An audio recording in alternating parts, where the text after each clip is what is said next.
Na infodromu so res kralji. Najboljše pa je bilo to, da sem bil lahko otroški poročevalec. Ja, zame tudi. Raziščeš temo, sestaviš vprašanja in si čisto pravi novinar. Pa še svoje vzornike srečaš, tako kot jaz. In Ula, najbrž se spomnite iz prispevka, v katerem je repala z Meticem. Tokrat repa z Nipkejem. Jo, jaz sem Ula in rep je kot čebula, poln je plasti, pa še okotijo rosi. To ve tudi Nipke, ki pritiska na vse zvočne tipke. Zdaj pa si je vzel čas samo zame in za vas. Jo! Nipke! Kje si? Ali si bil v šoli zaradi repanja bolj priljubljen? V srednji šoli so se začeli pojavljati moji prvi teksti, ampak niso še nekako moji sošolci čisto dojemali, da je to nekaj zares. So mislili, da tako malo se hecam. Kako pa ti je šla slovenščina v šoli? Pri slovenščini sem si jaz svoje povprečje dvigal s čem?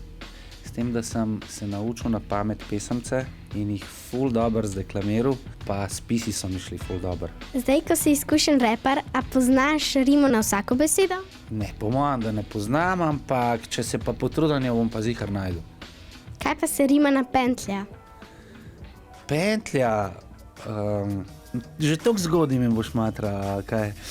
Pentlja, bom še malo razmislil. Nič se ne rima na pentlja. Bom jaz do konca intervjuja najdolžil prav. Okay. A te ljudje kdaj na ulici ustavijo in prosijo za avtogram? Vse zgodi, vse več. A ti je takrat nerodno? Sem se zdaj že kar malo navadil, ampak na začetku mi je pa bilo, veš. Vemo, da plešeš hip-hop. A ko pišeš komade, razmišljaš, kako bi se dalo plesati na njih? Med procesom pisanja komada ne, je pa ena zelo zanimiva stvar, da dobe štejem tako kot plesalci, ne tako kot glasbeniki po barih, ampak jaz imam osmice. In na kaj smo že rimo iskali? Na besedo pentlja. Besedo pentlja. Mogoče ne čist posinhroniziran, ampak fonetično bi pa šlo. Na tvoji glavi je lepa pentlja, moj friend je pa ful dober študent, ja. Varianta, ne? Z vami bila sva Ula in Nipke, prebila so se čez vse besedne bitke. Najne rime so ostre kot kopriva, zdaj pa je čas, da se posloviva. Jo! Jo!